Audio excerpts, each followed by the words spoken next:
باللہ من شرور انفسنا ومن سیئات اعمالنا من یہد اللہ فلا مضل له ومن یضلل فلا ہادی له واشهد ان لا الہ الا اللہ وحدہ لا شریک له واشهد ان محمدا عبدہ ورسولہ اما بعد فان خیر الحدیث کتاب اللہ وخیر الہدی ہدی محمد صلی اللہ علیہ وسلم وشر الامور محدثاتها وکل محدثۃ بدعۃ وکل بدعۃ ضلالہ وکل ضلالۃ فی النار۔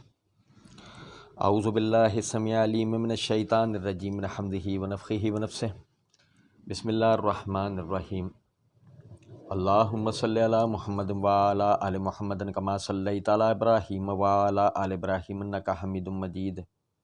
اللہم بارک علی محمد وعلی آل محمد کما بارکت علی ابراہیم وعلی آل ابراہیم انک حمید مجید۔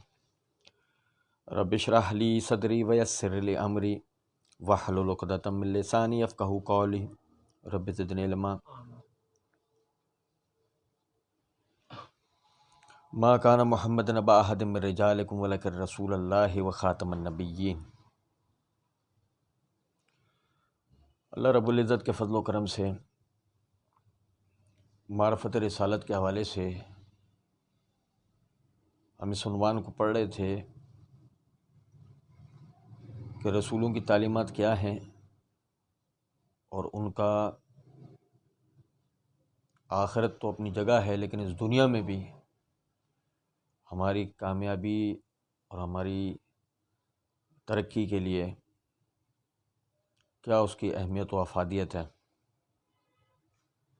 اللہ رب العزت کے فضل و کرم سے سورہ بنی اسرائیل کی یہ چند آیات جو ہم پڑھ رہے ہیں، انہی کو دیکھ لینے سے یہ اندازہ ہو جاتا ہے کہ ایک آدمی وہ اپنی دنیاوی زندگی میں کامیاب بھی ہونا چاہتا ہو، لیکن وہ رسولوں کی تعلیمات کو چھوڑ کر کسی اور طریقے کے اوپر عمل کرے تو وقتی کامیابی تو شاید ممکن ہو، لیکن ہمیشہ کے لیے اس کا کامیاب رہنا، اس کی نسلوں کا قائم و دائم رہنا یہ ضروری نہیں۔ یہ وہ باتیں ہیں جن کا جو بظاہر تو انفرادی حیثیت سے شروع ہوتی ہیں، لیکن ان کا ایک اجتماعی مقام ہے۔ ہم پڑھ رہے تھے اللہ رب العزت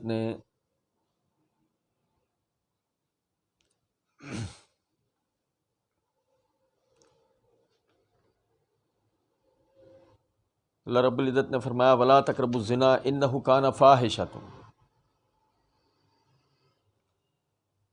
زنا کے قریب بھی نہ جاؤ، بے شک کہ وہ کھلی بے حیائی ہے، وساء سبیلا، اور برا ہی رستہ ہے۔ ہم نے اس کی تفصیل پڑھی تھی۔ اس بات کا تعلق جرم اور گواہی سے ہے۔ وَلَا تَقْتُلُوا النَّفْسَ الَّتِي حَرَّمَ اللَّهُ إِلَّا بِالْحَقِّ، کسی جان کو ناحق قتل نہ کرو۔ ہم نے اس کی تفصیل پڑھی تھی۔ اس کا تعلق جرم اور گواہی سے ہے۔ فرمایا وَلَا تَقْرَبُوا مَالَ الْيَتِيمِ إِلَّا بِالَّتِي هِيَ أَحْسَنُ، یتیم کے مال کے قریب بھی نہ بھٹکو۔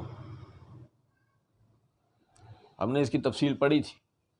اس کا تعلق جرم اور گواہی سے ہے۔ وَأَوْفُوا الْكَيْلَ إِذَا كِلْتُمْ وَوَزِنُوا بِالْقِسْطَاسِ،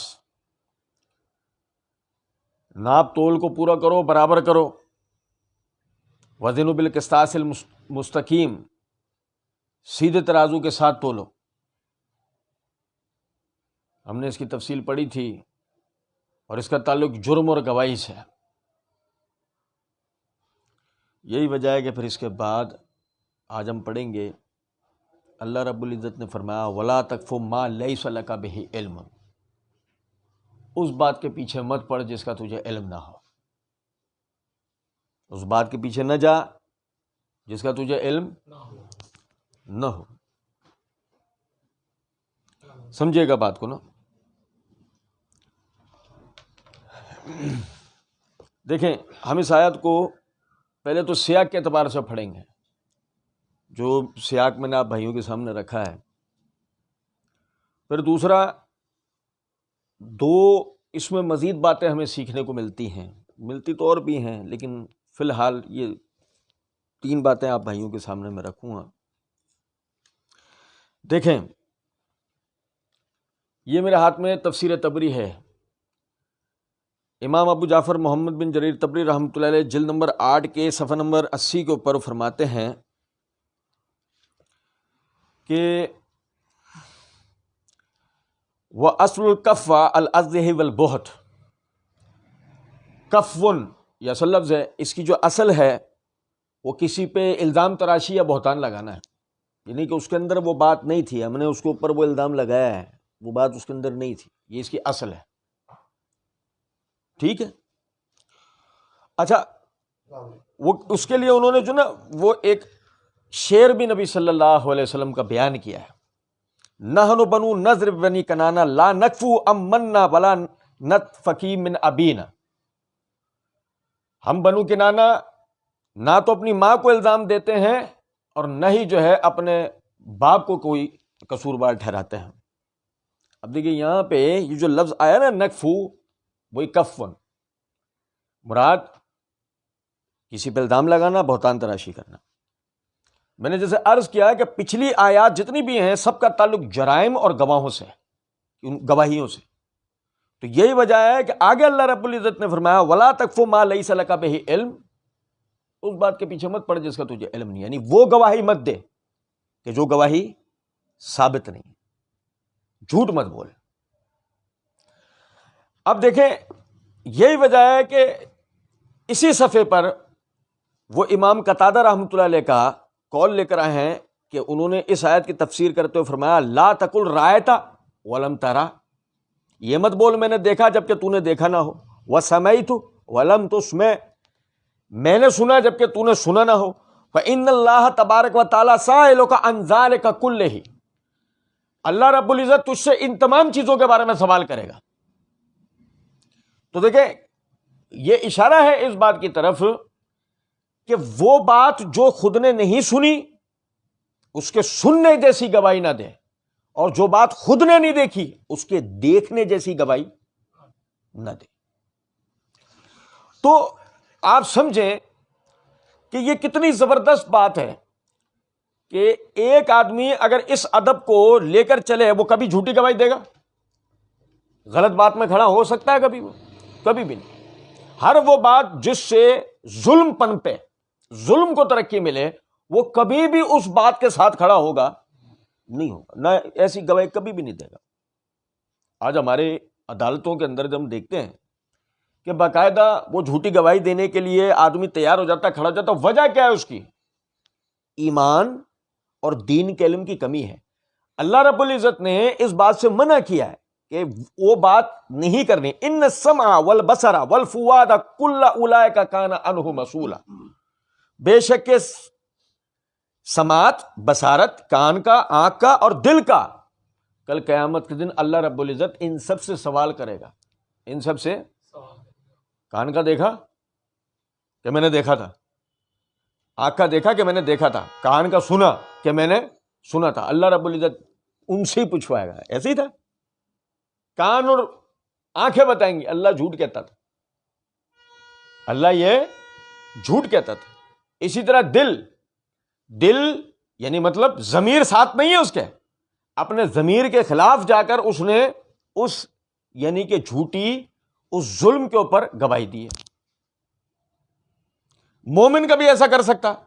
مومن کبھی بھی ایسا نہیں کر سکتا۔ یہ ایک تو پہلی تو بنیادی چیز یہ ہے۔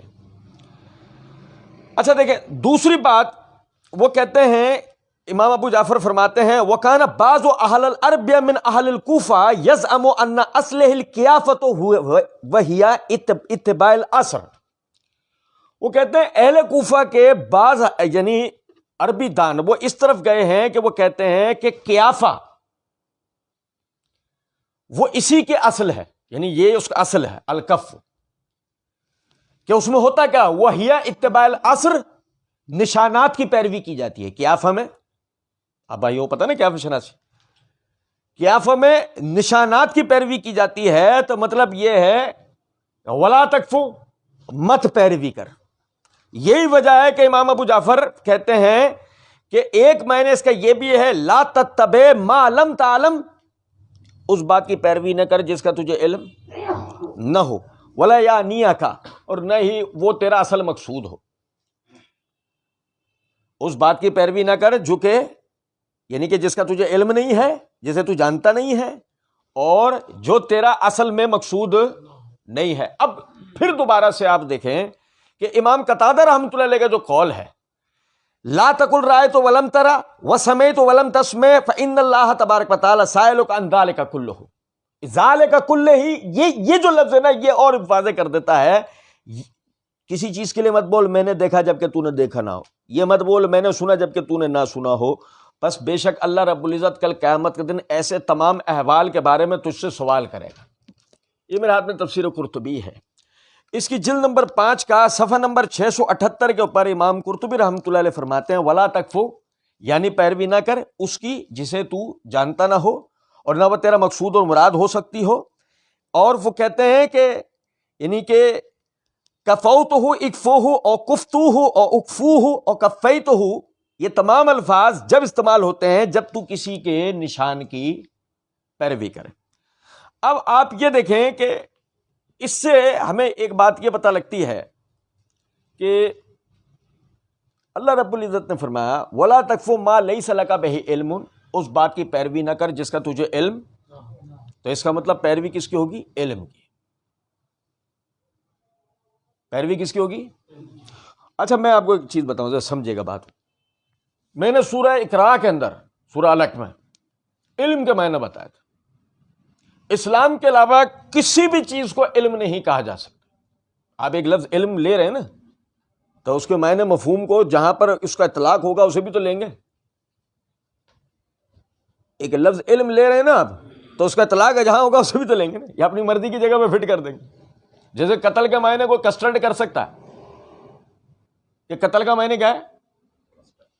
کسٹرڈ، ایسا ہو سکتا ہے؟ تو علم کا وہی معنی ہوگا جہاں اس کا اطلاق ہو سکتا ہو. تو علم کا اطلاق صرف اور صرف اسلام پہ ہو سکتا ہو. میں نے اس کے ثبوت دیے تھے. اچھا دیکھیں اس بات کو سمجھیں وَلَا تَقْفُ مَا لَيْسَ لَكَ بِهِ عِلْم، اس بات کی پیروی نہ کر جس کا تجھے علم نہ ہو. آپ دیکھیں اسلام کے علاوہ جتنے مذاہب ہیں دو رائے نہیں ہے اس کے اندر. اگر آدمی ایک طالب علم کی حیثیت سے بات کرے کہ وہ جو مذاہب ہیں وہ 70-80% سے زیادہ خیالی باتوں پہ ٹھہرے ہوئے ہیں. کن پہ ٹھہرے ہوئے ہیں؟ خیالی باتیں. یعنی کہ اگر آپ ان کے بارے میں سوال کریں، سند کا مطالبہ کریں، دلیل کا مطالبہ کریں تو وہ یہ کہیں گے کہ بھائی یہ باتیں تو سینہ بسینہ ہی ہیں. یہ باتیں تو سینہ بسینہ ہی ہیں، یہ تو ہمارے باپ دادا کرتے رہے ہیں. نہیں سمجھے بات کو؟ بھائی مثال کے طور پر ہندو ہیں یا ہندو جیسے مذہب، میں یہودیوں عیسائیوں کے بھی فی الحال بات نہیں کر رہا ہوں، وہ ہم کریں گے. ہندو ہیں یا ہندو جیسے دیگر جتنے مذاہب ہیں بظاہر ان کا تو کوئی مذہب ہی نہیں ہے. وہ خیالات و رسومات جو کہ چلی آ رہی ہیں ان کی وہ پیروی کر رہے ہیں. یہی وجہ ہے کہ اگر اس میں کوئی شخص کمی کر دے تو عقلی اعتبار سے کیا وہ قابل گردن زدنی بن سکتا ہے؟ کیا وہ مجرم بن سکتا ہے؟ یا اگر کوئی اس میں زیادتی کر دے تو کیا اس کو زیادتی کرنے سے روکا جا سکتا ہے؟ نہیں. تو ہندو دنیا میں جہاں کہیں ہوگا مختلف روپوں میں ہوگا، اس کی کوئی ایک شکل نہیں ہوگی. وہ کہیں پر کسی اور چیز کی عبادت کر رہا ہوگا، کہیں کسی اور چیز کی عبادت کر رہا ہوگا، کہیں اس کی رسومات کچھ ہوں گی، کہیں کسی طریقے سے، کہیں کسی طریقے سے ہوگا. اس کی وجہ کیا ہے کہ اس نے خیالی باتوں کی پیروی کی ہے، اس نے تصورات کی پیروی کی ہے، حقیقی بات کی پیروی، علم کی پیروی اس نے نہیں کی. اچھا دیکھیں اب سمجھیں ذرا اس بات کو. اس کے علاوہ وہ لوگ جو کہتے ہیں خدا نہیں ہے، ملحدین جتنے بھی ہیں اور جس جس روپ اور جس جس شکل والے بھی ہوں اور جس جس طریقے والے بھی ہوں، انہیں بھی ذرا غور سے دیکھیں. خدا نہیں ہے. وجہ اس لیے نہیں ہے کہ حسوس سے ہم اس کا ادراک نہیں کر سکتے، اور حسوس علم کو جاننے کا ذریعہ ہے. بھائی حس دیکھنا، حس سننا، حس سونگنا، حس چکھنا، حس چھونا، اس کی جمع حسوس، انگلش میں کہتے ہیں سینس، سینسز، نہیں سمجھے؟ وہ کہتے ہیں سینسز کے ذریعے یعنی سینسز کے ذریعے علم آتا ہے، اور سینسز کے ذریعے ہم اللہ کا ادراک نہیں کر سکتے. ہم کہتے ہیں لبیک، مسئلہ ہی نہیں، بلکہ چیئرز، کوئی مسئلہ نہیں. اب بات یہ ہے کہ اس کے بعد جو سوالات ذہن میں آتے ہیں، جیسے مثال کے طور پہ دنیا میں ایڈز نام کی کوئی بیماری نہیں ہے، جیسے خدا مذہبیوں کا گھڑا ہوا جھوٹ ہے نعوذ باللہ، اسی طرح ایڈز نام کی دنیا میں کوئی بیماری نہیں ہے. یہ ڈاکٹروں نے کمانے کے لیے ایک نئی دکان کھولی ہے. اب آپ کہیں گے یہ کیسے؟ تو یہ ایسے کہ ہم نے آج تک حسوس کے ذریعے ایڈز کا وائرس پایا. ہم نے کیا، انہوں نے نہیں پایا جو کہتے ہیں ایڈز کا وائرس ہوتا ہے. حسوس کے ذریعے آج تک ایڈز کا وائرس پایا گیا، لیکن آپ اسے مانتے ہیں. تو وہ قرائن و شواہد، وہ نشانات، وہ علامات کے جن کے ذریعے آپ اسے تسلیم کر رہے ہیں، ایک وجود کو، ایک حقیقت کو، کہ بظاہر حسوس اس کا ادراک نہیں کر پا رہے لیکن ہے حقیقت. حسوس اس کا ادراک کر پا رہے نہیں ہے لیکن ہے حقیقت. بالکل اسی طریقے سے آپ اس بات کو سمجھیں، خدا کا ادراک حسوس نہ کر پائیں مگر وہ ہے حقیقت. یہ تو طے شدہ بات ہے. میں عرض کیا کر رہا تھا، یہ اصل موضوع بھی نہیں ہے ہمارا. میں بتانا یہ چاہ رہا تھا کہ جب آپ ان باتوں کی پیروی کرتے ہیں جو ملحدین کہتے ہیں، تو ملحدین کے پاس کیا اس کے لیے علم ہوتا ہے؟ نہیں. جیسے مثال کے طور پہ ایسا ہو سکتا ہے، یہ علم ہے؟ ایسا ہوا ہوگا، یہ علم ہے؟ یہ سب اندازے ہیں. اندازے علم ہوتے ہیں کبھی؟ علم تو یہ ہوتا ہے ایسا ہے، ایسا نہیں ہے. یہ کیا ہے؟ یہ کیا ہے؟ یہ علم ہے. لیکن ایسا ہو سکتا ہے، ایسا ہوا ہوگا، یہ علم نہیں ہے.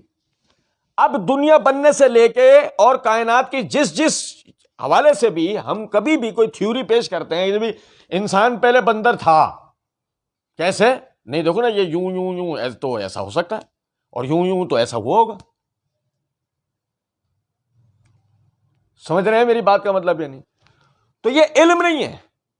جس طریقے سے ایک ہندو نے بہت سارے سر والے راون کو ایک حقیقی مخلوق سمجھا، نہیں سمجھے؟ کہ ایک آدمی کا جسم ایک ہے اور اس کے ایک جیسے چہروں کے 1000 چہرے، تو اس کو حقیقت سمجھا. بالکل اسی طریقے سے جب ڈارون نے کہا کہ انسان بندر کی اولاد ہے، اور ہم نے ادراک کے ذریعے اس کو نہیں پا کے ڈارون پہ آمنا و صدقنا کہہ دیا، تو ہم اس کے اوپر ایمان لے کر آئے. نظر اپنی اپنی، پسند اپنی اپنی. جو اگر آپ محمد صلی اللہ علیہ وسلم پہ ایمان اس لیے نہ لے کر آئیں کہ جی ادراک کے ذریعے ان کی بیان کردہ تعلیمات کو یعنی جان پانا، اس کی حقیقت کو سمجھ پانا ممکن نہیں ہے، تو اس سے تو کئی زیادہ بعید ڈارون کی بات ہے. لیکن آپ نے ان کو تسلیم کیا ہے. میری بات سمجھ رہے ہیں نہیں؟ اللہ کیا کہتا ہے؟ رسولوں کی تعلیم دیکھو کیا ہے، وَلَا تَقْفُ مَا لَيْسَ لَكَ بِهِ علم. کسی ایسی بات کی پیروی مت کر جس کا تجھے علم. یہ ہے اسلام. دنیا میں ایسا کہیں نہیں. جس بات کا تجھے علم نہیں ہے نا، اس کی بات، وہ بات ہی مت کر، اس کے پیچھے مت پڑ. یعنی کیا؟ یا تو جان، اور نہیں جانتا تو خاموش. سنیں، اچھا یہ تو ہو گئی یہ بات نا. اللہ کہتا ہے وَلَا تَقْفُ مَا لَيْسَ لَكَ بِهِ علم. عقلیات کے گھوڑے اور مذہبیات کے گھوڑے سارے ہی لنگڑے. کسی کی بھی کوئی حیثیت نہ عقلیات کے گھوڑوں کی ہے نہ مذہبیات کے گھوڑوں کی ہے. اور سنیں ذرا بات کو. اب دیکھیں یہاں پر ایک جو ہم چیز سمجھنا چاہ رہے تھے، اللہ رب العزت نے جو یہ کہا ہے نا بلا تکف ما لیس لک بہ علم، یہ میرے ہاتھ میں علامہ جرجانی کی التعریفات، یہ التعریفات کے صفحہ نمبر 68 کے اوپر وہ کہتے ہیں التقلید عبارت عن قبول قول الغیر بلا حجت بلا دلیل. تقلید اس سے عبارت ہے کہ کسی غیر کے قول کو بغیر حجت بغیر دلیل کے تسلیم کیا جائے. میری بات سمجھے میں کیا کہہ رہا ہوں؟ اللہ کہتا ہے ولا تکف ما لیس لک بہ علم، اس بات کی پیروی مت کر جس کا تجھے علم نہ ہو. اور تقلید کی تعریف ہی کیا ہے؟ عبارت عن قبول قول الغیر بلا حجت ولا دلیل، کہ تقلید بغیر، یعنی کہ غیر کے قول کو، غیر سے مراد کون ہے؟ سنیں ذرا بات. اللہ رب العزت نے فرمایا وَمَن يُشَاقِقِ الرَّسُولَ مِن بَعْدِ مَا تَبَيَّنَ لَهُ الْهُدَىٰ وَيَتَّبِعْ غَيْرَ سَبِيلِ الْمُؤْمِنِينَ نُوَلِّهِ مَا تَوَلَّىٰ وَنُصْلِهِ جَهَنَّمَ وَسَاءَتْ مَصِيرًا. رسول کے آ جانے کے بعد اور ہدایت کے واضح ہو جانے کے بعد جو مومنین کے رستے سے ہٹ کر کسی اور رستے پر چلے گا، ہم اس کو اسی طرح پھیر دیں گے اور اس کا ٹھکانہ جہنم بنا دیں گے، جو بہت ہی برا ٹھکانہ ہے. رسول کے آ جانے کے بعد تو حجت رسول ہوئے، دلیل رسول ہوئے. ہدایت کے واضح ہو جانے کے بعد ہدایت کیا ہے؟ قرآن ہدی للمتقین، ہدی للمتقین. ٹھیک ہے، یعنی کہ قرآن، رسول حجت پہلے نمبر پہ، قرآن حجت دوسرے نمبر پہ. وسبیل المؤمنین، کون تھے سبیل المؤمنین؟ صحابہ کرام رضوان اللہ علیہم اجمعین. یعنی کہ رسول دلیل ہے، قرآن دلیل ہے، صحابہ کرام رضوان اللہ علیہم اجمعین دلیل ہے. اور جو ان تین دلائل کو چھوڑ کر غیر کی طرف گیا ہے تو نولہ ما تولی. تو غیر کون ہے ان کا؟ ان تین کا جو بھی سوا ہے وہ کیا ہے؟ وہ غیر ہے. التقلید عبارت عن قبول قول الغیر، تقلید عبارت ہے اس چیز سے کہ غیر کے قول کو تسلیم کرنا، قبول کرنا، بلا حجت ولا دلیل، بغیر حجت اور دلیل کے. اللہ کہتا ہے ولا تکف ما لیس لک بہ علم. یہی وجہ ہے آپ سمجھیں امام ابو حنیفہ رحمۃ اللہ علیہ تقلید نہیں کرتے تھے. وسعت کو جانتے تھے؟ تقلید امام ابو حنیفہ رحمۃ اللہ علیہ تقلید نہیں کرتے تھے. مطلب یہ ہے کہ اگر مثال کے طور پہ سمجھے ذرا اس بات کو کہ 7 سال کی عمر کے اندر نماز فرض ہو گئی، 7 سال کی عمر میں نماز فرض ہو گئی، 9 سال کی عمر میں لازمی نماز پڑھوانی ہے، مار کے پڑھوانی پڑے، تو 9 سال کی عمر سے پہلے اس کو تقلید کرنا ضروری آتی ہے، کیونکہ وہ نماز کا طریقہ سیکھے گا کیسے؟ نماز کا طریقہ کیسے سیکھے گا؟ تقلید کرنا ضروری آتی ہے. تو امام ابو حنیفہ رحمۃ اللہ علیہ نے بچپن سے ہی نہیں کی کہ کوئی یہ کہے کہ جی بڑے ہو کر جب وہ مجتہد بنے تو اپنے سے بڑے مجتہد کی پیروی کی. یعنی کون؟ صحابہ کرام. نہیں سمجھے ہو؟ امام ابو حنیفہ نے تقلید نہیں کی، امام مالک نے نہیں کی، امام شافعی نے نہیں کی. اور اثنا اشریوں کی طرح ہمارا اہل سنت کا یہ عقیدہ نہیں ہے کہ ائمہ ماں کے پیٹ سے معصوم پیدا ہوتا ہے. ہمارا ایسا کوئی عقیدہ. امام ابو حنیفہ نے تقلید نہیں کی، امام شافعی نے نہیں کی، امام مالک نے نہیں کی، احمد بن حنبل نے نہیں کی، امام بخاری امام مسلم نے کسی نے بھی نہیں کی. بزرگوں میں سب نے علم حاصل کرا، ہمارے اسلاف میں سب نے علم حاصل کرا اور ایک دوسرے کے علمی اعتبار سے ایک دوسرے سے استفادہ کیا. نہیں سمجھے؟ مثالیں، ایک آدمی نے اپنے علم و تفقہ کی بنیاد کے اوپر دلیل اخذ کر لی، دوسرے کا علم و تفقہ اس درجے کا نہیں تھا، وہ اس دلیل کو اخذ نہیں کر سکا، تو اس سے اس نے وہ دلیل سیکھی، پڑھی، جانی، اس سے استفادہ کیا، اس سے سیکھا. تو سیکھنا تقلید ہوتا، کیونکہ سیکھنا کیا ہے؟ خیرکم من تعلم القرآن وعلمہ، تم میں سے بہترین وہ قرآن سیکھے جو قرآن سیکھے یا سکھائے. سیکھنا تقلید نہیں ہوتا، سیکھنا نہیں ہوتا. جب آپ دلیل سیکھ رہے ہو تو یہ تقلید نہیں ہوتا. تقلید کیا ہے؟ آپ دلیل کی تمیز کیے بغیر، دلیل حاصل کیے بغیر، جانے بغیر آپ کسی آدمی کو کہ قول اور فعل کو اندھا دھند اس کے اوپر چلنا شروع کر دیں. اللہ کیا کہہ رہا ہے؟ ولا تکفو، ما لیس لک بہ علم. اب آپ سمجھیں گے نقصان کیا ہے. نقصان یہ ہے یہودی جو بدعات کا شکار ہوئے غیروں کی تقلید کی وجہ سے ہوئے نا. نہ یہود غیر مذاہب کی طرف توجہ کرتے. دیکھو قرآن نے توجہ دلائی نا ہمیں. میری بات توجہ سنیں. کیا بتایا قرآن نے کہ جب وہ نیل کراس کر گئے اور اب وادی طیہ کے لیے اب وہ وادی مقدس کے لیے جا رہے ہیں, رستے میں ان کی نظر پڑتی ہے ایک ایسی قوم پر کہ وہ بتوں کے آگے نظر و نیاز پیش کر رہے ہیں. کہنے لگے موسیٰ علیہ السلام سے ہمارے لیے بھی ایسا الہ مقرر کر دیں, ہمارے لیے بھی ایسا الہ مقرر کر دیں. نہیں سمجھے کچھ بات. آپ دیکھیں کہ یہیں سے پتہ لگتا ہے ان کی فطرت میں بات یہ ہے کہ غیر مذاہب کی باتوں کو وہ ان کی طرف اٹریکٹ ہوتے تھے. غیر مذاہب کی باتوں کی ان کی فطرت میں تھا, جس کے نتیجے میں ان کے دین میں بدعت آئی. سنیں توجہ سے. پھر جب انہوں نے نقب لگائی عیسیٰ علیہ السلام کی تعلیمات کے اوپر, بھائی پچھلے دنوں میں نے بڑا تفصیل سے سورہ مریم میں بتایا تھا کہ جب انہوں نے نقب لگائی عیسیٰ علیہ السلام کی تعلیمات کے اوپر, اور پولس جو ہے اس نے رسالت کا دعویٰ کر کے اور وہ آگے کہ جی یسوع مسیح جو ہے وہ میری نبوت پہ مہر لگا کے گئے. یسوع مسیح میری, مرزا قادیانی نہیں کہتا کہ خاتم النبیین کے معنی کیا ہوتے ہیں؟ نبوت پہ مہر لگانے والا. تو اس کا مطلب یہ ہے کہ نبی صلی اللہ علیہ وسلم کا بعد جو نا نبوت کا سلسلہ اب قیامت تک جاری رہے گا, لیکن وہ سب آپ کے ذلی و بروزی رسول نبی ہوں گے, آپ کی نیابت کریں گے. ہم انشاءاللہ یہ پڑھیں گے. یہ ہمارا یعنی کہ معرفت رسالت کا سب سے آخری موضوع ہے ہی ختم نبوت. آپ سمجھیں میرا اس بات کو کہ باقاعدہ یعنی کہ پولس آیا, اس نے آ کر جب یہ دعویٰ کیا کہ میں رسول ہوں اور میری رسالت کی اوپر اسٹیمپ کس کی ہے؟ یسوع مسیح کی. تو اس کے بعد سارے اندھے لنگڑے لولے بن کر پولس کی تقلید کرنا.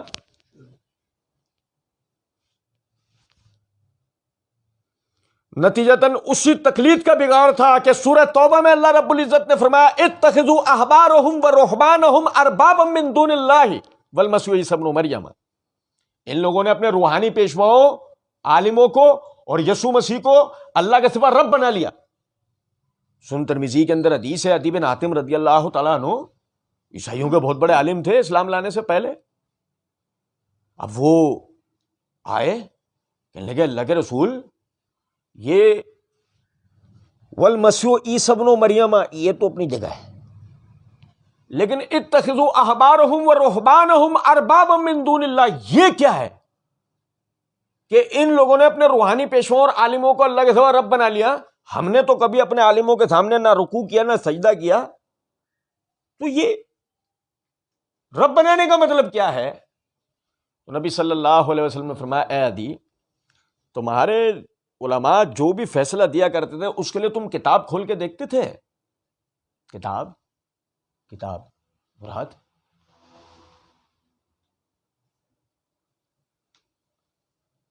اناجیل. بھائی میں لفظ انجیل بھی بول دوں تو شاید کوئی انگلی اٹھا دے. بھائی اناجیل ابھی جتنی بھی ہوں گی, نہیں سمجھے, اس کو کھول کے دیکھا کبھی؟ کہ نہیں حضرت کھول کے نہیں دیکھتے. بھائی جو وہ کہہ دیا کرتا تھا نا, نہیں سمجھے, بس یہ ہو گیا اینڈ. تو فرمایا یہی تو رب بنانا ہوتا ہے کہ وہ حلال و حرام کے معاملے میں فیصلہ دے رہا ہے, صحیح دے رہا ہے غلط دے رہا ہے, تم نے خود بھی تو کچھ سیکھنا ہے. نہیں سمجھے؟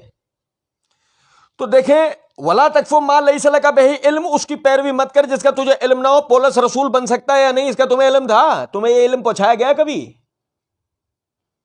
تمہیں کہیں یسوع مسیح نے کوئی زندگی میں اپنے اس طرح پیشن کوئی, بھائی وہ تو یہ عقیدہ رکھتے ہیں نا سلیب دے دی, ان کے حساب سے بات کر رہا ہوں. یسوع مسیح کو اپنے پیچھے یہ بول کے گئے پولس نامی کو رسول آئے گا؟ نہیں سمجھے؟ بھائی موسیٰ اپنے پیچھے بول کے گئے تھے تبھی تو ہم یسوع مسیح پہ ایمان لاتے ہیں. توریت میں آج بھی لکھا ہوا ہے, تبھی تو ہم یسوع مسیح پہ ایمان لاتے ہیں نا, تبھی تو ہم نے کسی اور کذاب دجال کو نہیں مانا. اور نہیں سمجھے وہ بات کو یا نہیں؟ اور مزے کی بات یہ ہے کہ یسوع مسیح تو یہ کہہ کر گئے تھے کہ جو نبوت کا جھوٹا دعویٰ کریں وہ قتل کیے جائیں، تو بھول کے گئے تھے، انجیل میں آج بھی لکھا ہوا۔ تو لطف کی بات یہ دیکھیں کہ آیا یہ جب اشارہ دے دیا گیا کہ بعد میں نبوت کے جھوٹے دعوے ہوں گے، تو اس کے بعد اگر جب پولس تمہارے آگے کھڑا ہو کر بول رہا ہے کہ میں رسول ہوں، میری رسالت کے اوپر کہ بھائی کس کی مہر، کس کی؟ یسوع مسیح کی، تو کبھی تم نے تحقیق کرنے کی کوشش کی ایک رسول کی معرفت پر، رسول ہوتا کس طرح کا ہے؟ رسول کی معرفت ہے کیا؟ یہ رسول کہلانے کے لائق بھی ہے نہیں، وہ ہے تو آیا پھر اس کے بعد بھی آیا اس کی رسالت بھی ثابت ہوتی ہے نہیں ہوتی ہے؟ نہیں۔ اور پولس کی اندھی تقلید کا نتیجہ تھا کہ آخر کار عیسائیت یعنی اسلام سے بدل کے وہ کیا بن گیا؟ عیسائیت۔ یہ یہودیت اور عیسائیت ہے۔ ہمارا دین، پہلی وحی اتری، اقرا، پڑھو۔ کیا پڑھنا تھا؟ جب جبرائیل کھڑے ہو کر یہ بول رہے ہیں نبی صلی اللہ علیہ وسلم سے اقرا پڑھو، تو پڑھنا کیا تھا؟ توریت، انجیل، زبور، صحف آسمانی، کیا پڑھنا تھا؟ جو پڑھایا جا رہا ہے نا، یہ پڑھنا ہے، اقرا پڑھو۔ کیونکہ اگر وہ پڑھنا ہوتا تو وہ کہاں لکھا ہوا تھا؟ کھالوں پہ، پتھروں پہ، تختوں پہ، تحریری صورت میں تھا، کتابی صورت لکھا ہوا۔ اور نبی صلی اللہ علیہ وسلم امی تھے، آپ ایسے پڑھنا نہیں جانتے تھے، آپ ایسے دیکھ کے پڑھنا نہیں جانتے تھے۔ جب آپ ایسے دیکھ کے پڑھنا نہیں جانتے تھے تو بتاؤ سائنس پڑھنے کے لیے کہا جا رہا تھا؟ جغرافی ہے، کوئی زبان، اقرا پڑھو، تو کیا وہ جو پڑھایا جائے گا، ایسے ہی ہے نا؟ تو جو پڑھایا گیا اس کے بعد وہ کیا تھا؟ اسلام۔ کیا تھا وہ؟ اقرا بسم ربک الذی خلق، پڑھو اپنے رب کے نام سے جس نے تخلیق کی ہے، جس نے، دیکھو پہلے یہ حکم اس دین میں کیا ہے؟ اندھا دھن کسی کی پیروی کرو۔ ہمارے مولوی صاحب نے یہ کہا ہے، ہمارے پیر صاحب نے یہ کہا ہے، ہمارے باپ دادا یہ کرتے رہے، مرزا صاحب کی ویڈیو یہ آئی ہے، نہیں سمجھے ہو؟ نہیں، دیکھو حوالے تو دے رہا ہے نا، مجھے بتائیں بغیر حوالہ دیے دنیا میں کس نے مذہبی پکوڑے بیچے؟ دنیا میں کوئی ایسا گزرا ہے جس نے بغیر حوالے دیے مذہبی پکوڑے بیچے ہوں؟ سب نے اپنے پکوڑے بیچے، تو کیسے؟ یہی حوالے دے دے کے تو بھیجا۔ اگر مثال کے طور پہ حوالوں کی پیروی کرنی ہوتی بغیر دلیل کی اور حوالہ جات کی تحقیق کی ہے، حوالوں کی پیروی کرنی ہوتی تو دیانند سرسوتی نے ستیارتھ پرکاش لکھی، اس کے اندر قرآن پر 114 اعتراضات کیے اس نے۔ کیا کریں؟ دیانند سرسوتی کی وہ بھائی، اس نے عربی اور تاریخی اور کئی طریقوں سے اس نے جو ہے اعتراضات کیے ہیں۔ اب کیا کریں؟ دیانند کی بھی پیروی شروع کر دیں، دلیل تو وہ بھی دے رہا ہے۔ پادری برکت اللہ نے بھی کتاب لکھ رکھی ہے، ٹھیک ہے، یسوع مسیح قرآن کے آئینے میں، اور وہ قرآن سے اس نے کیا کہ ہم تو بارہا مناظروں میں اس بات کے چیلنج دے چکے ہیں مسلمانوں کو کہ ہمارے ساتھ بیٹھے، ہم تمہارے قرآن سے ثابت کریں گے یسوع مسیح اللہ کے بیٹے تھے، چلو جائیں چھوٹی، لکھ کے بھی دے دیا اس نے۔ کچھ نہیں سمجھے بات کو؟ اور بھائی یہ تو ہے نا، ہر بندہ مثال کے طور پر آپ بازار میں ہیں، ہاں جعلی نوٹ آتے ہیں، نہیں آتے ہیں؟ جعلی نوٹ آتے ہیں نا بھائی، کیا ہوا بھائی؟ اس دو ہی صورتیں ہوتی ہیں، یا تو آدمی اندھا بہرا لنگڑا لولا بن کر بیٹھ جائے، جعلی نوٹ آیا کیا کریں؟ لو اور چلا دو، ایسا ہوتا ہے؟ نہیں، یا پھر بس بھائی کیا کریں، ہر آدمی اپنا اپنا نوٹ لے کر آ رہا ہے، دکان بند، گھر، کاروبار بند آج سے، کیوں؟ ہر آدمی اپنا اپنا نوٹ لا رہا ہے، کیا کمال ہے؟ نہیں، کیا کرتا ہے؟ نوٹ کی پہچان سیکھتا ہے، سند کی تحقیق، نوٹ سند ہے نا، اس بات کی ضمانت ہے کہ تو اتنی مقدار کی چیز جو اتنی رقم میں آ سکتی ہو لے سکتا، نوٹ اس بات کی ضمانت ہوتا ہے، لکھا ہوا بھی ہوتا ہے اس میں، گورنر بینک کی ضمانت سے جاری شدہ، وہ ضمانت ہوتی ہے۔ تو آپ سمجھا آپ اس ضمانت کی تحقیق کرتے ہیں، وہ یوں ہاتھ پھیر رہا ہے، یوں کر رہا ہے، یوں دیکھ رہا ہے، یہ کر رہا ہے، کیوں کر رہا ہے یہ سب؟ یہ اس لیے کر رہا ہے کہ اس سے اپنے یہ پیٹ کا گڑھا بڑھے گا، اور جو زمین کا گڑھا ہے وہ کیسے بھرے گا؟ اندھادھند پیروی کر کے جو جدھر چلا ہے کولو کے بیل کی طرح چلتا ہوا اس کے پیچھے چلا جائے، ایسے؟ یا پڑھے گا، سیکھے گا، تحقیق کرے گا، سمجھے گا، جانے گا، کیا کرے گا؟ ایک حقیقی طالب علم کی شان یہ ہے کہ وہ سیکھتا رہتا ہے، سیکھتا رہتا ہے اور سیکھتا رہتا ہے. یہ حقیقی طالب علم کی شان ہے. کبھی اس نے اپنے آپ کو عقل کل اور حرف آخر سمجھا نہیں. آپ سمجھے ولا تکفو ما لیس لک بہ علم، اس بات کی پیروی مت کر جس کا تجھے علم نہ ہو. آپ دیکھیں عمر رضی اللہ تعالیٰ عنہ، اور بھائی سنو ذرا بات کو، عمر رضی اللہ تعالیٰ عنہ وہ توریت کے ورقوں کو الٹ پلٹ رہے ہیں. وجہ کیا ہے؟ اس کا ایک تاریخی پس منظر ہے. بعض روایات کے مطابق آپ کو عبرانی زبان کے بارے میں پتا تھا، آپ عبرانی زبان کو جانتے تھے. تو ہم سمجھتے ہیں کہ جب آپ توریت کے ورقوں کو الٹ پلٹ کے دیکھ رہے تھے تو مطلب آپ کا یہ تھا کہ آپ یہ دیکھنا چاہ رہے تھے کہ آیا یہ جو توریت کا نسخہ ہے یہ اپنی اصل زبان میں باقی رہا ہے یا نہیں. جیسے قرآن یہ وہ کلام ہے جو کلام اللہ نے محمد صلی اللہ علیہ وسلم سے ارشاد فرمایا، یہ وہ کلام ہے جو اس زمانے کے عربوں کی بھی زبان پر موجود تھا. یہ لہجہ، یہ الفاظ، یہ ترکیبات، یہ محاورے ان کی زبانوں پر بھی موجود نہیں تھے. ان کے بھی باپ دادا پردادا اس کے پیچھے کے لوگ وہ عربہ میں وہ جملے بعض مستعمل تھے. یعنی کہ ہزاروں سال پہلے جو زبان کے اندر جو جملے بولے جاتے یا جس طرز سے بولے جاتے تھے وہ جملے ہزاروں سال بعد ایک شخص جو ہے بول رہا ہے. یہ بہت بڑا معجزہ ہے کہ یہ کیسے بول سکتا ہے، یہ سیکھا کہاں سے اس نے؟ سوال ہی نہیں پیدا ہوتا. لیکن وہ کہہ رہے ہیں. آپ سمجھیں اسی اعتبار سے اسی کو مد نظر رکھ کر عمر رضی اللہ تعالیٰ عنہ وہ توریت کے وہ ورقے الٹ پلٹ کے دیکھ رہے تھے. نبی صلی اللہ علیہ وسلم کا چہرہ سرخ ہو گیا. سنن دارمی کے اندر حدیث ہے مقدمہ میں نبی صلی اللہ علیہ وسلم نے فرمایا عمر، ابو بکر صدیق رضی اللہ تعالیٰ عنہ نے فرمایا عمر تیرے ہاتھ مٹی میں مل جائیں تو نبی صلی اللہ علیہ وسلم کے چہرے کو نہیں دیکھ رہا. عمر رضی اللہ تعالیٰ عنہ نے دیکھا اور اس کو چھپا لیا.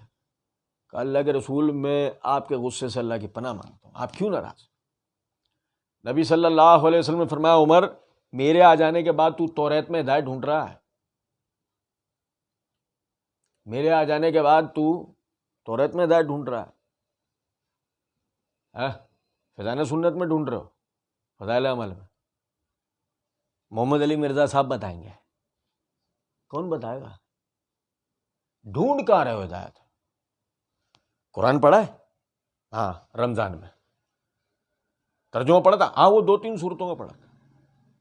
پھر ختم، بس ہو گئی تحقیق مکمل ہو گئی. میں نماز سنت کے مطابق پڑھتا ہوں، لوگوں کو دیکھ دیکھ کے. یہ سیکھا تھا، نہیں سمجھے؟ روزہ سنت کے مطابق رکھو، لوگوں کو دیکھ کے رکھ رہا ہے، یہ سیکھا تھا. نہیں سمجھے کچھ بات؟ دین کی ایک ایک بات سیکھی ہے یا بس لوگوں کو دیکھ دیکھ کے کیے جا رہا ہے؟ پھر کل کو کسی کو کچھ اور کرتے دیکھ لے گا تو وہ شروع ہو جائے گا. یا کسی کو لوگ بولتے بولتے کسی کے کرنا شروع ہوا تھا تو کسی اور کو کچھ اور بولتے دیکھے گا تو وہ کرنا شروع ہو جائے گا. ولا تکف ما لیس لک بہ علم، اس بات کی پیروی مت کر جس کا تجھے علم نہ ہو، جس کا تجھے علم نہ ہو. عمر میرے آ جانے کے بعد توریت میں ہدایت ڈھونڈ رہا. بھائی توریت ہدایت کی کتاب نہیں تھی؟ پڑھو آپ سورہ مائدہ. اللہ رب العزت نے تو باقاعدہ توریت کے لیے بات کہی ہے کہ ہم نے اس میں ہدم و فرقان، ہم نے اس میں ہدایت اور دلیل نازل کی تھی. کیا وہ ہدایت کی کتاب نہیں تھی؟ بالکل تھی. کیا وہ اپنی اصل شکل میں باقی رہی؟ نہیں رہی. اگر وہ اپنی اصل شکل میں ہوتی تو وہ ہدایت کی کتاب اور دلیل کی کتاب تھی، اس میں دو رائے نہیں ہے. لیکن وہ اپنی اصل شکل میں باقی نہیں رہی. عمر رضی اللہ عنہ یہی دیکھنا چاہ رہے تھے. لیکن نبی صلی اللہ علیہ وسلم نے فرمایا میرے آ جانے کے بعد توریت میں ہدایت ڈھونڈ رہا ہے. لو کان موسیٰ حیا ما وسعہ الا اتباعی، موسیٰ بھی اگر زندہ ہو کر آ جائیں تو انہیں میری پیروی کرنے کے سوا اور کوئی چارہ. موسیٰ نبی کی پیروی کریں گے لیکن امتی نبی کی پیروی نہیں کرے گا. نبی کی آ کے پیروی کرے گا لیکن امتی نبی کی پیروی. وہ کس کی پیروی کرے گا؟ وہ جس کو بہتر سمجھے گا اس کی پیروی کرے گا. یہ صرف ڈھکوسلا ہے، تقلید شخصی فلاں کی نہیں. یا تقلید اپنی مردی کی ہو رہی ہے، یا تقلید میں جس سے جو سمجھ آ رہا ہے نا اس کی تقلید ہو رہی ہے. ورنہ حقیقت میں نہ کیا آج ہم عقائد امام ابو حنیفہ سے لینے کو تیار ہیں؟ وہ کہتے ہیں جواب میں، وہ کہتے ہیں عقائد میں تو تقلید ہوتی ہی نہیں، چلو جان چھوٹی. کیوں؟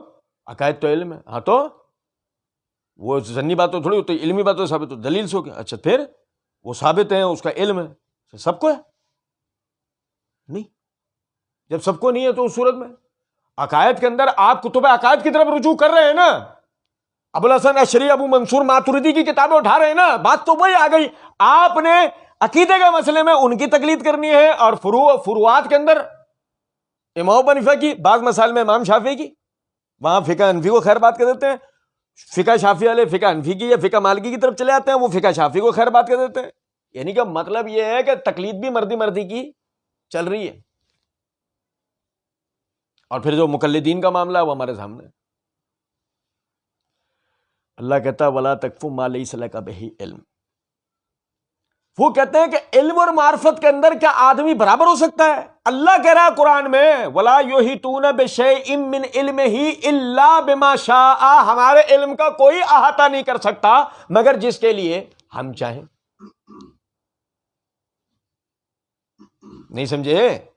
علم بھی اتنا ہی ملے گا جتنا اللہ سکھائے گا. دیکھو نا فرشتوں نے جب آدم علیہ السلام نے تمام اشیاء کے نام بتا دیے تو فرشتوں نے کیا کہا؟ سبحانک، اے اللہ آپ ہی کے لیے پاکی ہے. فیل ہو گئے نا فرشتے، جو دعویٰ انہوں نے کیا تھا اس میں فیل ہو گئے نا. سبحانک لا علم لنا. ہزاروں سالوں کی عمریں رکھنے والے کہہ رہے ہیں، ہزاروں لاکھوں سال اس وقت عمریں تھی ان کی، اور وہ کہہ رہے ہیں لا علم لنا الا ما علمتنا. اے اللہ ہمیں کوئی علم نہیں ہے سوائے اس کے کہ جو آپ نے سکھایا، جو علم آپ نے دیا. سبحانک لا علم لنا الا ما علمتنا انک انت العلام الغیوب. بے شک کہ اللہ آپ ہی ہر قسم کے چھپے ظاہر، ہر قسم کے علم کے جاننے والے آپ ہیں. ولا یحیطون بشیء من علمہ الا، جس کے لیے جو استثناء حاصل ہو، ورنہ کوئی اللہ کے علم کا احاطہ کر سکتا. تو بھائی سمجھیں ذرا اس بات کو. نبی صلی اللہ علیہ وسلم سب سے بڑے عالم آپ کے بعد ابو بکر، ان کے بعد عمر، عثمان، علی. نہیں سمجھ رہے؟ اور ادھر دیکھنا ذرا، آ جاؤ نیچے. سعید بن المسیب، عروہ بن زبیر، سعید بن عبد الرحمن. نہیں سمجھے؟ ایک کے پیچھے ایک. وہ دیکھو ادھر آؤ، پھر آگے آؤ. مالک بن انس، نعمان بن ثابت ابو حنیفہ، محمد بن ادریس الشافعی، احمد بن حنبل. نہیں سمجھے کچھ بات کو؟ محمد بن اسماعیل بخاری، مسلم بن حجاج القشیری. نہیں سمجھے بات کو؟ ترتیب بار یہ سب. اور اگر انہی حضرات سے پوچھ لو کبھی کسی کے بارے میں، بعض لوگ مثال کے طور پہ عمر رضی اللہ تعالی عنہ نے کسی مسئلے پہ کوئی ایسی بات کہہ رکھی ہوگی جو ابو بکر، عثمان و علی نے نہیں کہی ہوگی. ابو بکر نے کسی مسئلے پر، دیکھو نا، وہ نبی صلی اللہ علیہ وسلم کے ایک جملے سے ابو بکر رضی اللہ تعالیٰ عنہ نے ان کی وفات پہ استدلال کر لیا تھا. اللہ نے اپنے ایک بندے کو اختیار دیا کہ چاہے تو دنیاوی زندگی قبول کر لے اور چاہے تو میری میزبانی قبول کرے. بندے نے اللہ کی میزبانی کو قبول کر لیا ہے. سب اس پہ خوشیاں منانا سب اس خوشیاں منا رہے ہیں. اس وقت ابو بکر رو رہے ہیں. عمر نے کہا ابو بکر کیا ہوا، آپ رو رہے ہیں؟ کہا عمر تو کیا سمجھا اس جملے کا مطلب؟ یہ تو جملہ ثابت کرتا ہے کہ اب نبی صلی اللہ علیہ وسلم ہمارے درمیان زیادہ عرصہ نہیں رہیں گے. عمر رضی اللہ عنہ کہتے ہیں جب نبی صلی اللہ علیہ وسلم کا 3 مہینے بعد ہی انتقال ہو گیا تو میں جانا ہم میں سب سے زیادہ علم والے ابو بکر تھے، کہ ہم میں سے کوئی نہیں سمجھ پایا رسول اللہ صلی اللہ علیہ وسلم کی مراد کو، ابو بکر سمجھ گئے۔ تو بتائیں، بعض جگہ عمر ایسی علمی بات کر جاتے ہیں، ابو بکر حیران، بعض جگہ عثمان علمی بات کر جاتے ہیں، دونوں حیران، بعض جگہ علی بات کر جاتے ہیں، سب صحابہ حیران۔ عرض کرنے کا مطلب ہے جس کو اللہ رب العزت نے جس چیز میں علم و فضل عطا کر دیا اس میں تو وہی صاحب فضیلت صاحب علم ہے۔ امام بخاری نے جو حدیث کی کتاب اکٹھی کری انتہائی معذرت کے ساتھ، کیا یہ مقام و مرتبہ ابو حنیفہ، شافعی، احمد بن حنبل یا کسی اور کو ہی حاصل ہو گیا؟ اور نہیں سمجھے، جو امام شافعی کو تفقہ حاصل ہوا کیا وہ کسی اور کو حاصل ہو گیا؟ کیا جو امام ابن خزیمہ رحمۃ اللہ علیہ کی متون احادیث کے اوپر نظر تھی وہ کسی اور کو حاصل ہو گئی؟ کیا امام دارقطنی جیسا علل کا علم کسی اور کو آ گیا؟ کیا یحییٰ بن سعید القطان جیسے، عبداللہ بن مبارک جیسے راویوں کے حالات پر، یعنی آپ اندازہ تو کریں یار، اللہ کی قسم، ہارون رشید نے کذاب کو پکڑا، ہمارے ہاں تو کذاب آگے کچھ بھی بیان کر کے نکل لیتے نا مرزا جیسے، ہارون رشید نے کذاب کو پکڑا، گردن کاٹنے کے لیے دار پہ ٹانگ دیا اس کو، تو وہ تنزیہ طور پہ کہنے لگا میں نے جو وہ 1000 روایتیں گھڑی ہیں انہیں تم کیسے پکڑو گے اگر مجھے مار دو گے؟ ہارون رشید کہنے لگا ابھی ہمارے پاس عبداللہ بن مبارک اور یحییٰ بن سعید القطان موجود ہیں۔ یار اللہ کی قسم، دیکھو تو صحیح ذرا، ضعیف میں سے صحیح، سقیم میں سے سکا، موضوع میں سے حقیقی روایات الگ کر دینے والے یہ جوہری، یہ محدثین نہیں، یہ آپ اندازہ کریں، یہ اگر دنیاوی اعتبار سے بات کی جائے تو جوہری، اور دینی اعتبار سے بات کی جائے تو صاحب الہام لوگ تھے، اللہ کی طرف سے ان پہ الہام ہوتے تھے، ایسی ان کی نظریں تھیں، آپ اندازہ کریں۔ اب سمجھیں ذرا اس بات کو، کیا جو مقام و مرتبہ انہیں حاصل ہو گیا وہ مقام و مرتبہ ان کے زمانے، ان سے پہلے، ان کے بعد میں کسی کو ہو گیا؟ نہیں، اللہ رب العزت نے جس کو جو فضیلت عطا کری۔ آپ سمجھیں اس بات کو کہ ہم اللہ کی قسم علم حاصل کرتے ہوئے تقلید نہ کر کے، کچھ بھی کر کے، امام ابو حنیفہ، امام شافعی، احمد بن حنبل، امام بخاری، مسلم وغیرہ اپنے بزرگوں میں سے کسی کے مقام و مرتبے کے کبھی برابر ہو سکتے؟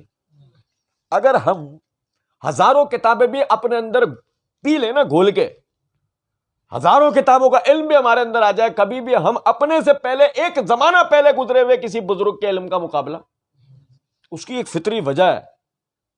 میں نے معرفت الصحابہ واہل بیت سیریز میں 10ویں نقطے کے تحت وہ وجہ بتائی ہے۔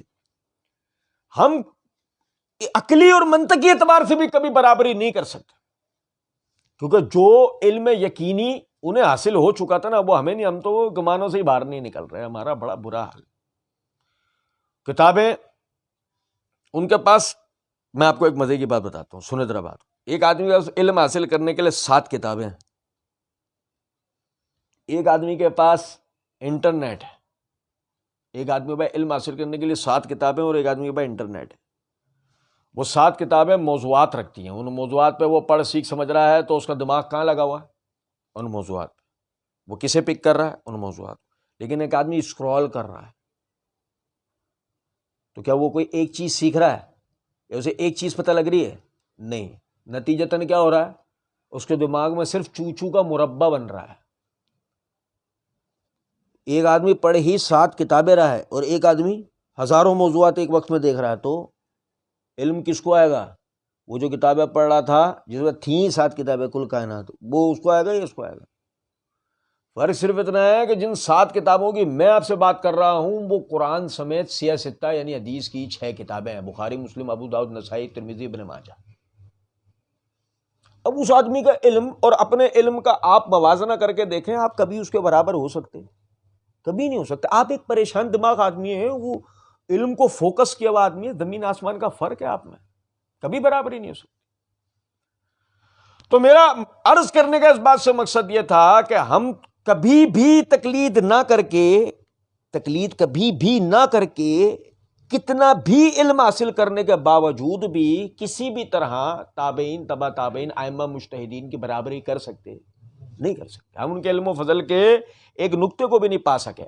ہم صرف اور صرف آج تک ان سے استفادہ کرتے ہیں، ان کے ان علمی دلائل کا، ان تحقیقات کا، ان تجزیات کا، ان تجربات کا کہ جو انہوں نے لکھ کر سکھا کر اس امت کو گئے. آج جو بھی ہمارے اندر جیسا تیسا بھی صحیح ہنر نظر آئے وہ کمال ان کا ہے، ہمارا نہیں. آپ سمجھیں. لیکن فساد یہ ہے کہ جب آپ نے کسی ایک فرد واحد کی تقلید شروع کی، لازمی نتیجہ یہ نکلے گا بقیہ امت کو ڈھا کے ایک طرف پھینک دیں گے. آپ کس نے کیا کمال کر رکھا ہے، کس کی کیا خدمات ہیں، کس نے کیا کیا کیا نہیں کیا، آپ کبھی اس کی طرف دیکھنا بھی پسند نہیں کریں گے. تعصب، تنگ نظری یا دیگر چیزیں وہ اپنی جگہ ہے، آپ دیکھنا ہی پسند نہیں کریں گے. تو آپ کو تو یہ لگتا ہے نا کہ جس کے آپ مقلد ہیں، آپ کا وہ مقلد کمال پر ہے. وہ کہاں پر ہے؟ وہ کمال پر ہے بھائی.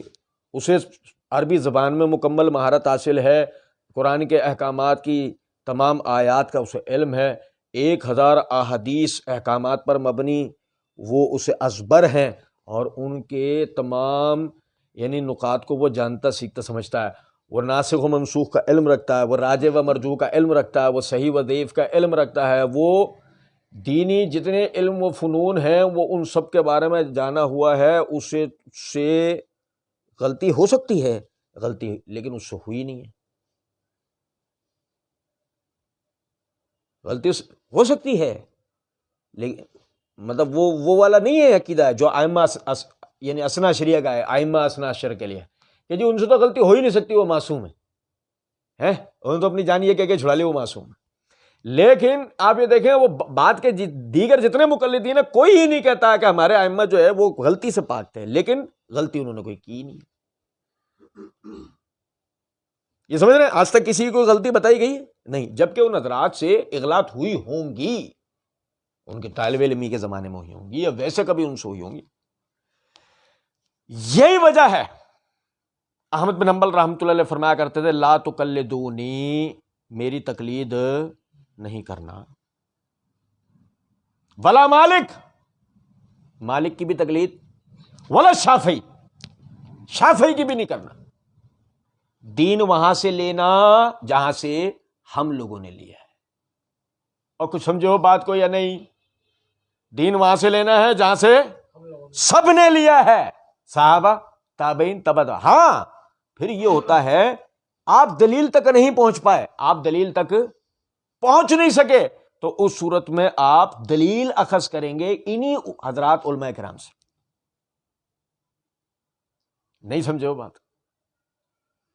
اور دیکھیں پھر جب ہم نے اگر مثال کے طور پر تقلید کو ترک کیا تو کس کی تقلید کو ترک کیا؟ تقلید کو ترک کیا یا کسی کی تقلید کو ترک کیا؟ کیا کیا؟ جیسے ہمارے بہت سارے بھائی یہ کہتے ہیں تقلید شخصی قائل نہیں ہو، تقلید عام کے قائل ہو،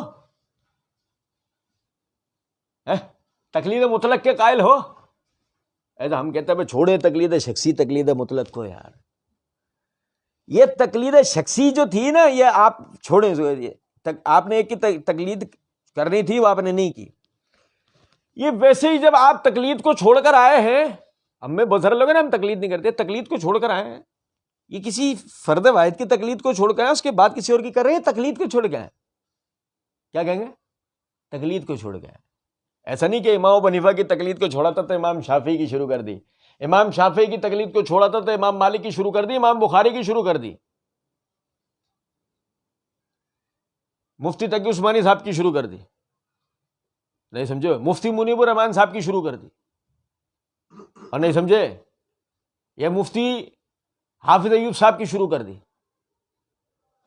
کچھ سمجھے ہیں بات کو یا نہیں؟ بھئی اگر تقلید ابو حنیفہ ان کی چھوڑ کر آئے تھے تو ان کی کرنا جائز ہے کیا؟ ناصر الدین البانی نے صحیح کہا ہے، شیخ زبیر نے ضعیف کہا ہے. اب تو بھائی اگر امام بخاری کی تصحیح حدیث قابل قبول نہیں تھی تو ناصر الدین البانی کی آنکھ بند کر کے کیسے قبول کر لی؟ نہیں سمجھے؟ اگر ابو حنیفہ یا شافعی کی تصحیح حدیث یا تضعیف حدیث قبول نہیں تھی تو زبیر علی دہی کی کیسے قبول کر لی؟ ہاں یہ حضرات کو تو ہم محدثین میں سے تھے بطور تائید نقل کرتے ہیں کہ ہم جیسا للو پنجو بقول مرزا جی کے، ہم جیسا للو پنجو جب کسی بھی چیز کے اوپر حکم لگاتا ہے تو وہ حکم لگانے کے اندر پلہ مچھلی نہیں ہوتا. یہ حضرات بھی ہمارے ساتھ کھڑے ہوتے ہیں. یہ تو ہم تو بحیثیت ایک طالب علم حضرات کے احکامات بیان کر ہوتے ہیں، حدیث پہ تحکیم بیان کر. لیکن کیا کریں اس ظلم کا کہ ایک آدمی سیکھے سمجھے پڑھے کچھ بھی نہیں اور وہ ان حضرات کی تحکیمات ذکر کرے اور اوپر سے کہے تقلید حرام ہے. اور اس سے بدترین تقلید اور کون سی ہوگی؟ اور تقلید کی سب سے بھیانک شکل بتاؤں آپ کو. ہم ایک زمانے میں سمجھتے تھے کہ غلام احمد پرویز کے مقلدین بڑے ذلیل بڑے کمین ہیں. یقین کریں وجہ کیا ہے کہ آہستہ آہستہ وہ اللہ کی ذات کا انکار کر دیتے ہیں نا. نہیں سمجھے؟ ہم نے تو دیکھا ہے غلام احمد پرویز کے کتنے مقلدین ہم نے دیکھے ملحد ہو کے مرے. لیکن ایک اور مخلوق ملی بھائی، یقین کریں اس سے ذلیل مخلوق اب تک دیکھنے کو نصیب نہیں ہوئی ہے. کیونکہ اب تک کے مقلدین میں ایک جو نا عیب نہیں تھا، اور وہ کیا؟ کوئی بھی اپنے اسلاف پہ نہیں بھونکتا تھا، کوئی بھی اپنے اسلاف کے بارے میں زبان درازی. اتنی بڑی بدبختی و بدنصیبی کسی مقلد کے نصیب میں آئی تھی نہیں سوائے مرزا جہلمی کے مقلدین کے. بڑے بد نصیب ہیں. آپ اندازہ کریں، ایک تو ویسے ہی اتنے سے ہیں، کتنے سے ہیں، اور گنتی کا ایک امام ہے، اور واحد دنیا کا امام ہے جس کی عربی میں پے آتا ہے، جس کی عربی میں عربی بھی انوکھی ہے، جہلم میں برف خانے میں بنی ہے، عربی میں ان کی پے ہے. اور ان کے والے امام مسلم وہ رہتے ہیں عشیریہ میں، اور یہ عشیریہ اس زمین کے خطے پہ 1400 سالوں میں آج تک نہیں پایا گیا. آج تک بھی یہ عشیریہ کہیں پایا گیا؟ وہ تحقیق کرنے پہ پتہ لگا مرزا جی عشیریہ کو عشیریہ بول گئے ہیں، کاف کو نقطے والے کاف کو کیا پڑھ گئے ہیں؟ این. اور مقلدین کہہ رہے ہیں کہ وہ بتا رہے ہیں وہ کہ جو آج تک کسی نے نہیں بتایا تھا. آج تک کس نے بتایا کشیریہ کو شیریہ؟ کس نے بتایا آج تک یہ کمال؟ بتایا کسی نے؟ بڑا بھیانک معاملہ ہے، بڑا بھیانک. کہ اگر ابو حنیفہ شافعی کی تقلید ناجائز تھی، اس کی تو بالاولا حرام ہوگی، بالاولا. کہ وہ تو پھر عربی زبان کے جاننے والے، وہ قرآن اور حدیث کے سمجھنے والے، وہ سند و متون کے جاننے والے، ان ساری چیزوں کے وہ عالم فاضل لوگ. ادھر کیفیت کیا ہے؟ ادھر کیفیت یہ ہے کہ ناراض ہو کے مسئلہ 157 پارٹ 1 کے اندر ایک جگہ پر کہتے ہیں، اور ایک تو یہ ہر حدیث کو ضعیف ثابت کرنے بیٹھ جاتے ہیں، ایک تو یہ ہر حدیث کو یقین نہیں کریں گے آپ. ثناء اللہ امرتسری رحمۃ اللہ علیہ نے، مرزا قادیانی ہے نا، اس کی ایک کتاب حقیقت الوحی کے اوپر سلسلہ وار لکھنا شروع کیا.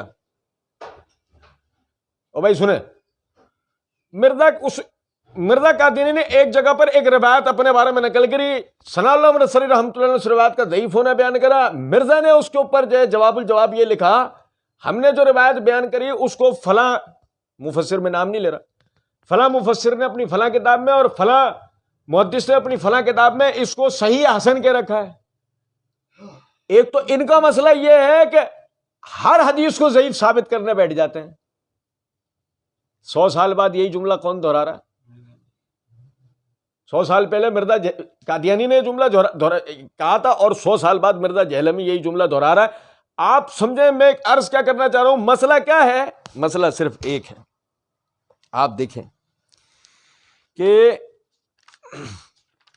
یہ میرے ہاتھ میں صحیح مسلم ہے، یہ صحیح مسلم کا مقدمہ ہے. امام مسلم رحمۃ اللہ علیہ نے اس میں حدیث نمبر 24 کے تحت بیان کیا ہے کہ محمد بن سیرین قال ان ھذا العلم دین فانظروا امن تاخذون دینکم. میں یہ آج جو درس ہمارا لیٹ ہوا ہے اس کی وجہ بھی یہی ہے کہ میں اسی کال کے، یعنی کہ مترادف بالکل. امام عبداللہ بن مبارک رحمۃ اللہ علیہ کا ایک کال ڈھونڈ رہا تھا, وہ مجھے مل نہیں پایا. وہ انشاءاللہ پھر آگے اللہ نے توفیق دیا آپ بھائیوں کے سامنے میں حوالہ پورا رکھوں, آج زبانی آپ کو بتاؤں گا. امام محمد بن سیرین رحمۃ اللہ علیہ کہتا ہے ان ھذا العلم ولا تکفو ما لیس لک بہ علم, ان ھذا العلم, بے شک یہ جو علم ہے, دینن, یہ تمہارا دین ہے. فانظروا, پس غور کیا کرو, امن تاخذون دینکم, کہ تم اپنا دین لے کس سے رہے ہو. تم اپنا دین, اور بھائی میرے پیارے, ران کو عربی میں پٹ کہتے ہیں. کس سے لے رہے ہو اپنا دین؟ جس کی عربی میں پہ آتا ہے. کچھ سمجھے نہیں بات کو؟ اللہ کے وہ کہہ رہے ہیں ان ھذا العلم دین, یہ علم تمہارا دین ہے, وہ مذاق بات ہے. فانظروا کہ امن تاخذون دینکم. اور عبداللہ بن مبارک رحمۃ اللہ علیہ کہتے ہیں الاسناد من الدین, یہ سند کی تحقیق تمہارا دین ہے. اگر یہ نہ ہوتی نا تو تمہارے اس دین میں جس کا جو دل کرتا کہہ دیتا.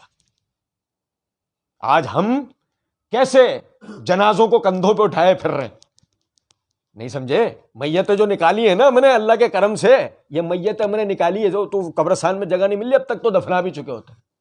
کوئی بھی قبول نہیں کر رہا, کہہ رہے نہیں ہم اپنے قبرستان میں دفن نہیں ہونے دیں گے. نہیں سمجھے؟ جو ہم اٹھائے جو پھر رہے ہیں نا یہ اتنے اعتماد سے, وہ یہ اللہ ہی کا فضل و کرم ہے کہ اللہ نے ہمارے دین میں کیا ہمیں دے دیا ہے ہتھیار. جھوٹ بولے گا, دھوکہ دے گا, پکڑا جائے گا. ولا تکفو ما لیس لک بہ علم, اس بات کی پیروی مت کر جس کا تجھے علم. اب ہم کیا کرتے ہیں؟ ہم پیروی کرتے ہیں کس کی؟ علم کی. کیا علم کی؟ کہ آدمی نے کچھ پڑھ کے بیان کیا, اور ہم نے اس کی کرنی ہوتی ہے تحقیق. جو پہلے سے جانتے ہو بتا دے, جو نہ جانتے ہو تو تحقیق کرتے ہیں, اندھا دھن قبول کرتے ہیں. ملینز آف فالوورز ہیں, اور رومن پاپ کے کتنے ہیں؟ Trillions of followers. پھر کل سے سلیب ڈال کے پھرنا شروع ہو جائے گلے میں. نہیں سمجھے کچھ بات کو؟ اور بھائی دنیا میں کتنے لوگوں کے کتنے پیروکاروں سے کوئی مسئلہ ہے؟ Millions of follower. چھوڑیں یار, میں آپ کو ایک آخری بات بتاتا ہوں, سنیں ذرا بات کو. صحیح مسلم کا مقدمے کے اندر روایت ہے, یہ دیکھو اسلام 360 میں لکھا ہوا ہے. صحیح مسلم کے مقدمے میں حدیث نمبر 5, نبی صلی اللہ علیہ وسلم نے فرمایا آدمی کے جھوٹا ہونے کے لیے کافی ہے کہ ہر سنی ہوئی بات آگے بیان کر دے. ترجمہ پتہ ہے کیا چیز ہے؟ سنی ہوئی بات. ترجمہ کبھی بھی حقیقی دین ہوتا نہیں ہے. وہ کیا ہے؟ گویا کہ آپ ایک سنی ہوئی بات بیان کر رہے ہو. ترجمہ کبھی بھی حقیقی دین نہیں ہوتا. اب سمجھے ذرا اس بات کو.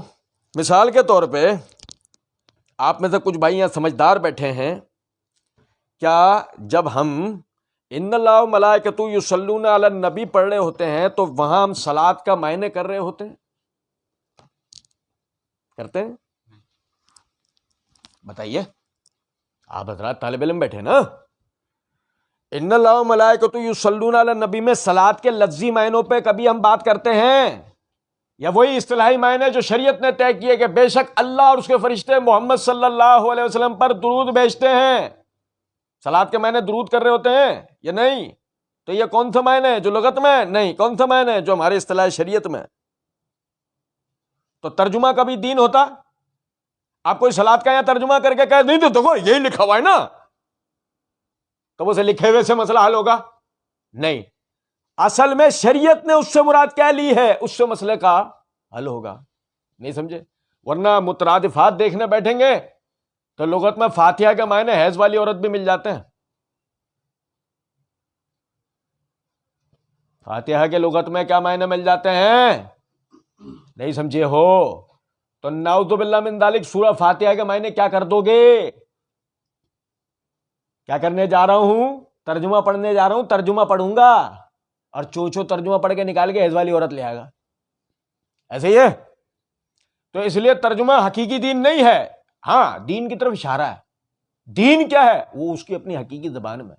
وہ جو حقیقی زبان جاننے والے اس کو صحیح طریقے سے سمجھا سکتے ہیں. تو اگر آپ نے تقلید کو چھوڑ دیا تو ہم آپ کے آگے اتنے ہاتھ جوڑتے ہیں. لیکن اگر آپ نے اس کے بعد سمجھے استفادے کو بھی ترک کر دیا تو پھر ہم آپ کے آگے اتنے ہاتھ جوڑیں. اور نہیں سمجھے، اور بھائی تقلید کو چھوڑنا ہے، استفادے کو تھوڑی چھوڑنا ہے. یہ آپ کو کس نے سمجھا دیا ہے کہ آپ نے علماء سے سیکھنا سمجھنا بھی بند کر دینا ہے؟ یہ آپ کو کس نے سمجھا دیا؟ تقلید کے کہیں یہ بھی گھومنے پھرنے سے کوئی معنی پتہ لگتا ہے کہ نہیں؟ یہ تقلید میں کسی عالم سے آپ کوئی علم کی بات پوچھ بھی نہیں سکتے. اور آپ دیکھیں امام بخاری رحمۃ اللہ علیہ نے صحیح بخاری کتاب العلم کے اندر باب قائم کیا ہے، علم کی بات پوچھنے کا بیان. باب کیا قائم کیا ہے؟ باب کیا قائم کیا ہے؟ علم کی بات. اور اللہ کی قسم آپ حیران رہ جائیں گے روایت کیا لے کر آئیں. اینڈ کر دی امام بخاری صاحب کرام، یقین کریں ہمارے تو پیر صاحب. آپ دیکھیں روایت یہ لے کر آئے ہیں کہ عبداللہ بن عمر رضی اللہ تعالیٰ عنہ وہ موجود ہیں، عمر موجود ہے، اہل علم کا پہاڑ عمر. صحیح بخاری کتاب الرؤیا میں روایت ہے. آپ سنبھالے سے بھی علم سنبھلتا. عمر وہ ہیں اور عبداللہ بن عمر جن کے وہ مخاطب کر کے نبی صلی اللہ علیہ وسلم نے فرمایا یہ ھذا رجل صالح، یہ نیک مرد ہے. 12 سال کے بچے کو کیا کہہ رہے؟ لغتاً بھی نہیں کہہ سکتے. ھذا رجل صالح، یہ نیک مرد ہے، کیونکہ اس 12 سال کے بچے میں تقوی اور علم والی بردباری کی وجہ سے وہ ایک پکا آدمی لگتا ہے. 12 سال کا بچہ. عبداللہ بن عمر بھی ہیں، عمر بھی موجود ہے. حدیث میں کیا الفاظ ہیں؟ نبی صلی اللہ علیہ وسلم نے کہا بتاؤ جنگل میں وہ کون سا درخت ہے جس کی مثال مومن کی ہے؟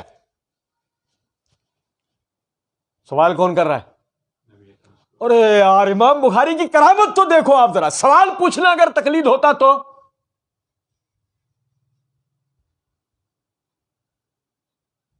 آپ کیا کہیں گے نبی صلی اللہ علیہ وسلم کو ہم کہ نعوذ باللہ تقلید کر رہے تھے؟ سوال پوچھنا تقلید نہیں ہوتا. علم جاننا، کسی چیز کی دلیل کا پوچھنا، یہ کبھی بھی تقلید ہوتا نہیں ہے. امام بخاری روایت لائے. بتاؤ جنگل کے اندر وہ کون سا درخت ہے جس کی مثال مومن کی ہے؟ عبداللہ بن عمر رضی اللہ تعالیٰ عنہ کہتے ہیں میرے ذہن میں اسی وقت آیا کھجور کا درخت، مگر میں خاموش رہا، اس لیے کہ میرے والد جیسے معمر اور اہل علم حضرات وہاں موجود تھے اور سب خاموش تھے. صحابہ کیوں خاموش تھے؟ کیونکہ صحابہ علم کو نبی صلی اللہ علیہ وسلم کی طرف تفویض کرنا بہتر سمجھتے تھے آپ کے ادب کی وجہ سے. آپ کے ادب کی وجہ سے جواب دینے میں عام طور پہ جاننے کے بعد میں نا آپ کے علمی روب کے ایسے خاموش رہتے. لیکن اس وقت تو وہ سوال تھا، واقعی میں ایک دم جواب کسی کو نہیں آیا. عبداللہ بن عمر کہتے ہیں میرے ذہن میں آیا وہ کھجور کا درخت ہے، لیکن میں خاموش رہا. نبی صلی اللہ علیہ وسلم نے کچھ دیر سب کو دیکھا، پھر اس کے بعد آپ نے فرمایا وہ کھجور کا درخت ہے. کیونکہ آندھیاں آ جائیں، طوفان آ جائے، کچھ بھی ہو جائے، وہ اپنی جڑ سے ہٹتا. جیسے مومن حالات کیسے بھی آ جائیں وہ اپنے دین کی استقامت سے ہٹتا. جنگل میں مومن کی مثال کھجور کا درخت. سمجھ گئے؟ مجلس سے باہر نکلے عبداللہ بن عمر رضی اللہ تعالیٰ نے یہ بات عمر رضی اللہ عنہ کی کہی تو عمر رضی اللہ تعالیٰ نے فرمایا میرے بیٹے اگر تو اس وقت جواب دے دیتا تیرے باپ کا سر بلند ہو جاتا. تیرے باپ کا سر. امام بخاری نے اس سے ایک دوسرا نقطہ بھی ثابت کیا ہے آگے. میں صرف بتانا یہ چاہ رہا ہوں آپ کو، آپ دیکھیں وہ سوال کرنا یہ بھی تو صحیح بخاری میں ہی ہے نا. بخاری مسلم کا رونا جب رویا جاتا ہے تو آدمی بخاری مسلم کو سیکھے تو صحیح. نہیں سمجھے کچھ بات؟ اس لیے تقلید ضرور ترک کریں مگر علماء سے استفادہ چھوڑیں، علماء سے سیکھنا سمجھنا چھوڑیں. خود بھی پڑھیں، خود بھی سیکھیں، علماء سے بھی استفادہ کریں. یہ ہمارے دین کی بنیادی تعلیم ہے. ہمارا دین خیالاتی باتوں سے باہر نکال کر لایا علم کی طرف. ہمارا دین دیومالائی داستانوں سے باہر نکل کر لایا علم کی طرف. لیکن وہی ہم دوبارہ حرکت شروع کر دیں کہ اگر وہاں کی دیومالائی داستانیں ترک کر کے آ جائیں اور یہاں سے دوبارہ سے دیومالائی داستانوں کی پیروی شروع کر دیں تو پھر ہم میں اور ان کے اندر کوئی فرق باقی بچے گا؟ باقی انشاءاللہ آئندہ پڑھیں گے. وما علینا الا البلاغ.